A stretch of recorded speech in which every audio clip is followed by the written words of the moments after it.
Christmas has always been a weird holiday for me. On one hand, it's supposed to be this warm, picture-perfect kind of day. Families laughing around the dinner table, lights twinkling, the smell of cinnamon and roasted turkey in the air. And for a while, when I was a kid, it really was like that. I can still remember racing down the stairs in my pajamas, the tree glowing in the corner of the room, Dad standing there with this proud smile, holding his coffee like he built the whole holiday himself. Back then, it felt like magic. Like maybe Christmas could fix anything. But as I got older, things shifted. The magic turned into, let's just say, effort. It wasn't effortless anymore. The decorations went up, but they felt more like chores than celebrations. Conversations got shorter, colder. Dad and I, well, our relationship wasn't terrible, but it wasn't simple either. We were steady in the way two people are when they've gotten used to avoiding landmines. There was love, sure, but also a lot of silence. A lot of don't bring that up moments. And maybe that's why I held on to Christmas so tightly, because part of me thought that if anything could bring us together again, it would be this day. That morning, I remember walking into the living room and pausing just to take it all in. The tree looked perfect, ornaments glinting in the light, tinsel catching the glow of the fireplace. The air smelled like pine and cloves, and the faint sound of a holiday playlist hummed in the background.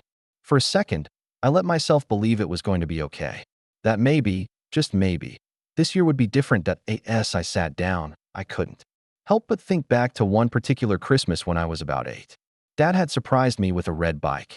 I can still hear the sound of him laughing when I nearly tipped over trying to ride it in the driveway, snow sticking to my boots, my breath clouding in the air. He clapped me on the back and said, "You'll get it, champ." It was one of those rare moments when I felt like he really saw me. And I held on to that memory, like it could carry me through the tension I already sensed building in the present. Because even then, as the table was being set and everyone was moving around the kitchen, there was this heaviness, a kind of static in the air, like the room was waiting for something to happen. I tried to ignore it, tried to remind myself, it's Christmas. Just breathe. Just make it through dinner. At that point, I had no idea the night would end with words I'd never forget. Dinner started out normal, or at least what passed for normal in my family. The table was set beautifully, candles flickering, plates stacked with way too much food. That kind of scene you'd see on a holiday card. From the outside, you'd think we were the picture of holiday cheer. But if you listened closely, you'd hear it. The little cracks in the surface to my dad had this way of filling silence, with comments that weren't really comments, more like tests. So, still working that same job? Or, you ever gonna think about settling down? His tone was calm enough, almost casual, but I knew the undertone. It was never about curiosity. It was about judgment, carefully wrapped. Up in small talk, I remember lifting my fork, staring at the steam rising off the mashed potatoes, and thinking, don't take the bait. Just smile. Just nod. That's what I usually did. I'd swallow down my real feelings with my food and pretend it didn't sting. But for some reason, that night, the words stuck longer than usual. The air felt tight. My sister cleared her throat. My mom fussed with the cranberry sauce, both of them pretending not to notice the invisible tug-of-war happening across the table. It wasn't new. We'd had Christmas dinners before where the same unspoken tension hung over us. I used to joke in my head that it was like playing emotional Jenga, everyone carefully pulling out their pieces, trying not to topple the whole thing. And then there was this moment. I caught Dad looking at me, really looking, not with warmth, but with that same old disappointment I'd grown way too familiar with. And just like that, I was thrown back into memories I didn't want.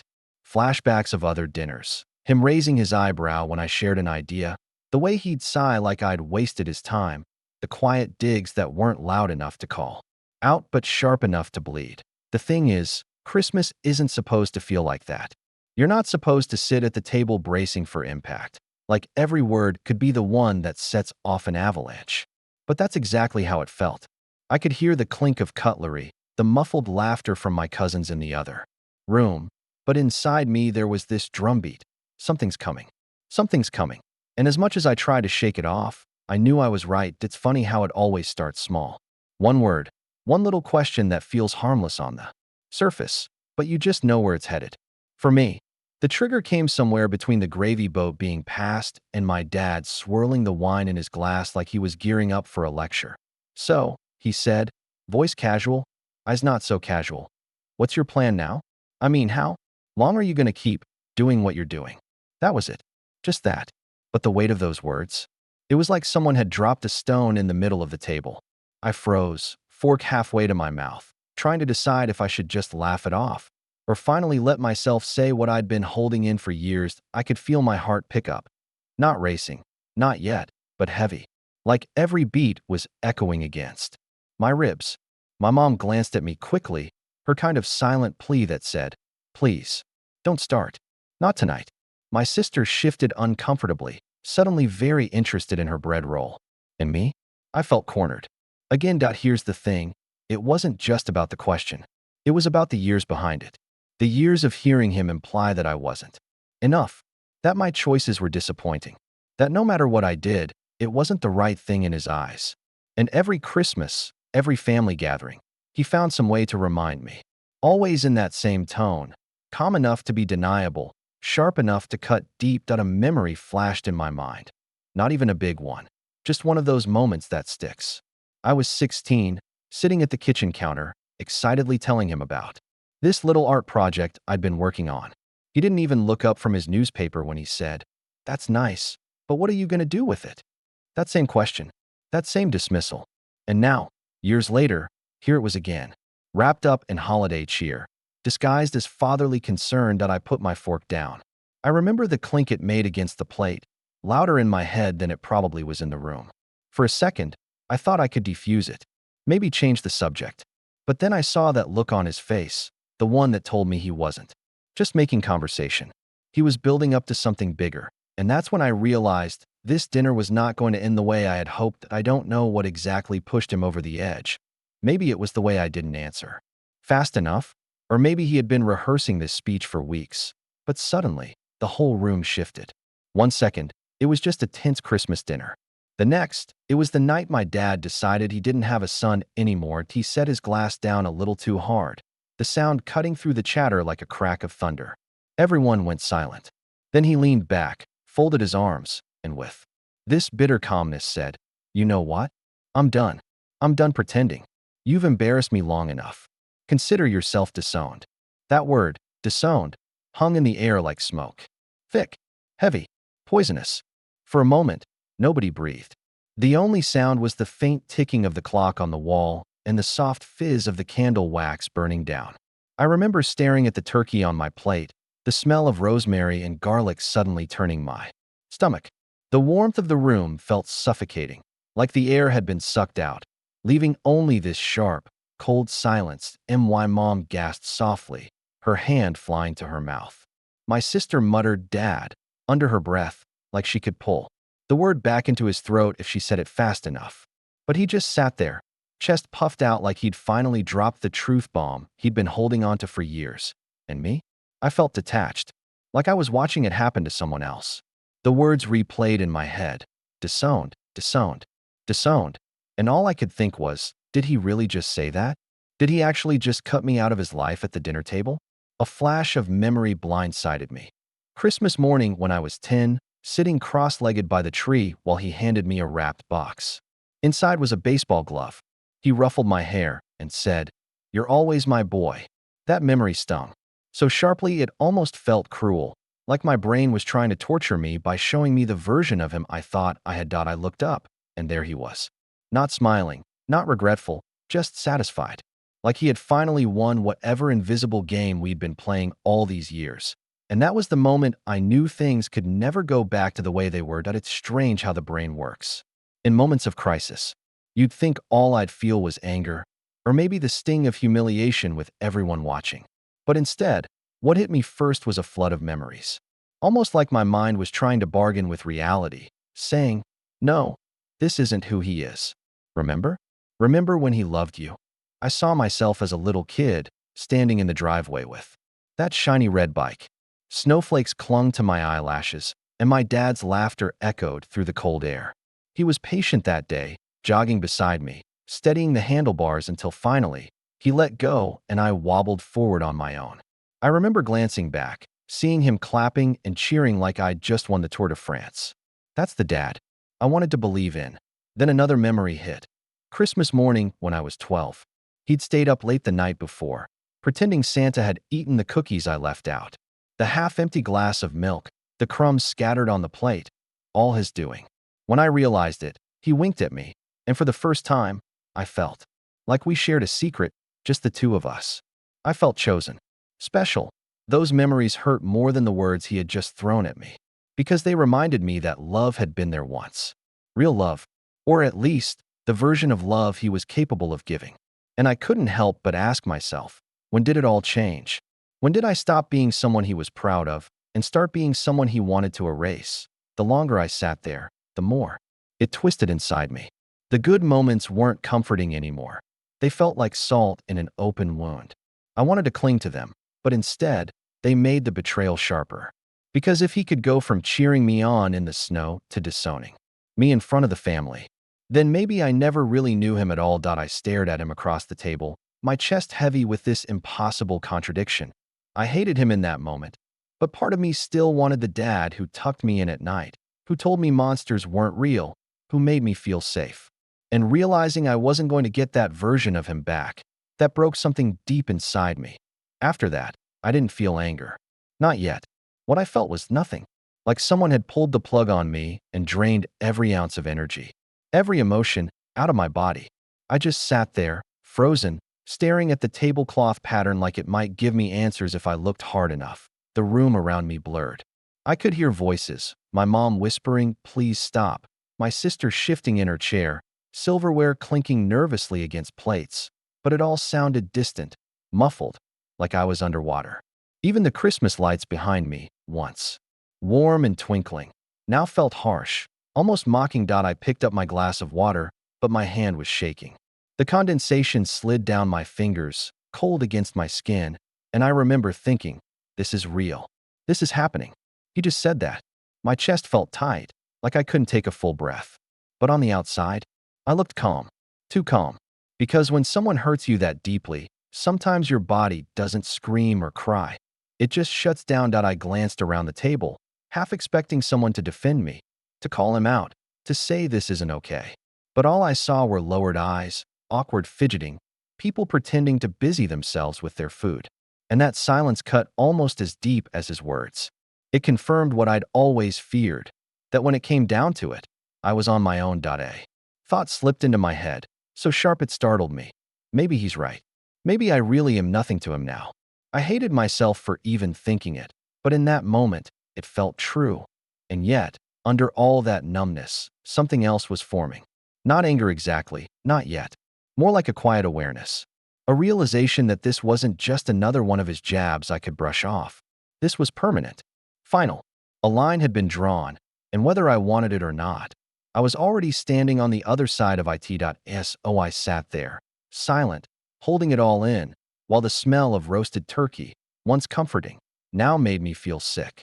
I stared at my plate, at the steam rising from the food I couldn't bring myself to eat, and thought, this is it. This is the moment my family broke for good. At some point, the silence became unbearable. I could feel it pressing down on me, heavier than his words had been. My fork was still sitting on the edge of my plate, untouched, and I kept tracing the rim of my water glass with my finger just to give myself something to do. It was either speak or suffocate. That I don't even know where the courage came from. Maybe it wasn't courage at all. Maybe it was exhaustion. Years of biting my tongue. Years of letting him have the last word. Years of pretending I could survive the little cuts he delivered every time he opened his mouth. I was done bleeding quietly. So I lifted my eyes, met his across the table, and said, "You know what? Fine. If I'm disowned, then I disown you back." My voice didn't come out the way I expected. I thought I'd sound shaky, weak, like a kid trying to stand up to the giant in the room. But it was steady, calm, too calm, and that seemed to shake him more than if I had yelled. His face hardened instantly, like he'd been slapped. For once, he didn't have a comeback. He opened his mouth, then closed it again, his jaw tightening. And in that flicker of hesitation, I realized something. He had expected me to crumble, to beg, to shrink. He didn't expect me to fight back. The rest of the table went dead silent. I could feel every pair of eyes on me, some wide with shock, some filled with something closer to relief, like they'd been waiting years for someone to finally say it out loud. The candles flickered as if even the air had shifted with those words. Inside, I felt this strange mix, still numb, still hollow, but with a spark of power breaking through. Not joy, not victory, just clarity. The line he had drawn, I was choosing to stand on it, not as his victim, but as someone who finally refused to be small for him. It wasn't a scream. It wasn't a dramatic scene like in the movies. It was simple, final, the kind of sentence that changes everything without needing to be dressed up in anger. And in that moment, I think we both knew. There was no going back. The words hung in the air like smoke after a fire. I disown you back. It was such a simple sentence, but the silence that followed, it was deafening. Nobody moved. Nobody breathed. The only sound was the faint hum of the heater in the corner and the quiet pop of a candle wick struggling against its own flame. My dad's face was unreadable at first. This strange cocktail of rage, disbelief, and maybe even hurt, though. I couldn't tell if it was real or just pride stinging. He leaned back in his chair, crossing his arms like a wall between us, but he didn't say a word. That was almost worse than him yelling. My mom's eyes darted between us. Shiny with tears, she was too scared to let fall. My sister sat stiff as a statue, her fork frozen halfway to her mouth, like moving would shatter the entire room. It felt like every person at that table was holding their breath, waiting for someone to break the spell that I couldn't sit there anymore. My body felt like it was burning from the inside out, and the room was suddenly too small, too suffocating. So I pushed my chair back, the legs scraping against the hardwood floor with a screech that made everyone flinch. I stood up slowly, my knees trembling, but my voice stayed steady when I said, "I'm done. I'm not playing this game anymore." And then I walked out. Just like that, I remember the sensation of stepping outside more vividly than anything else from that night.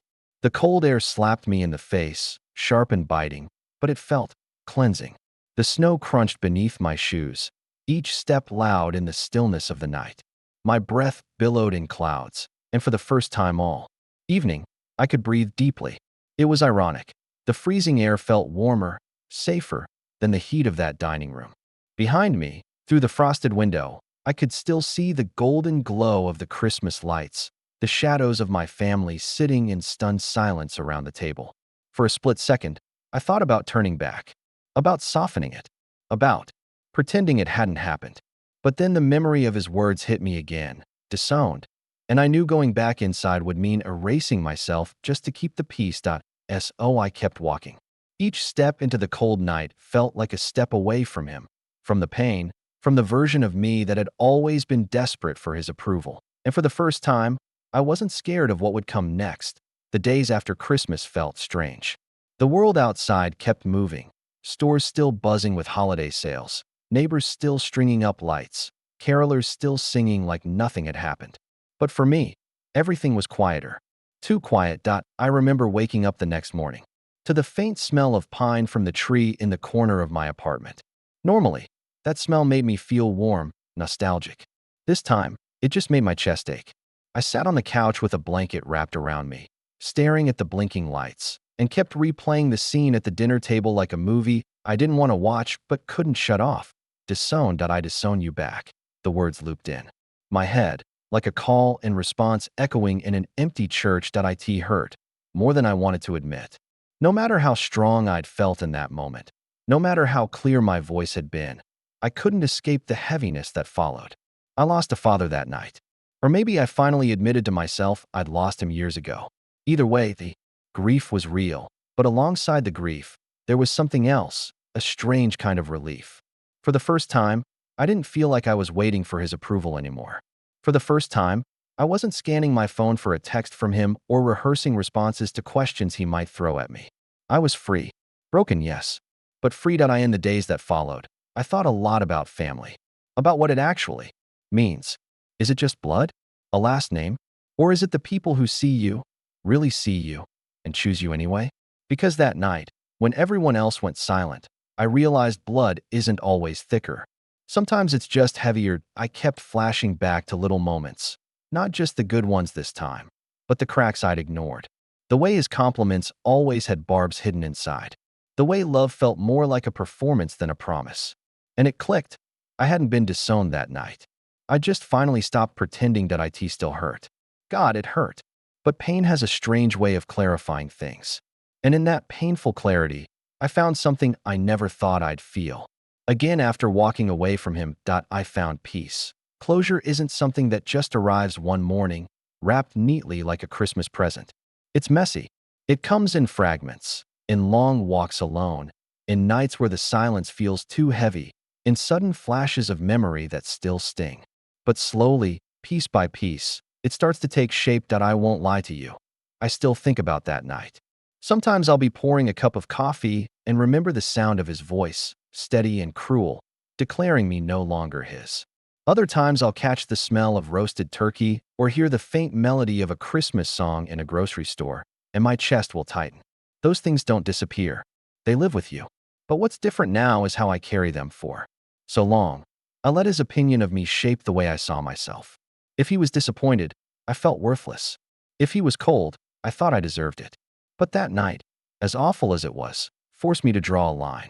To say, I decide my worth. Not him. Not anymore. Moving forward hasn't meant forgetting him. Or even forgiving him. It's meant choosing where to place my energy. Choosing who gets to sit at my table. Because family, I've learned, isn't about DNA. It's about the people who lift you up instead of breaking you down, who remind you that you're enough without conditions or ultimatums. These days, my holidays look different. Smaller, maybe. Quieter. But they're filled with people who actually make me feel seen. Friends who became my chosen family. Moments that don't require me to shrink myself just to keep the peace. And in that difference, I found something more real than I ever had sitting across from him at that table. I guess, in a strange way, his words set me free. Being disowned by him meant I could finally stop trying to earn a version of love he was never capable of giving. And by disowning him back, I wasn't being cruel. I was choosing myself as, if there's anything I've learned, it's this. Sometimes letting go is the only way to move forward. And while it's not the ending it's the one I needed. Because now, for the first time in a long time, I'm not just surviving my story. I'm writing it.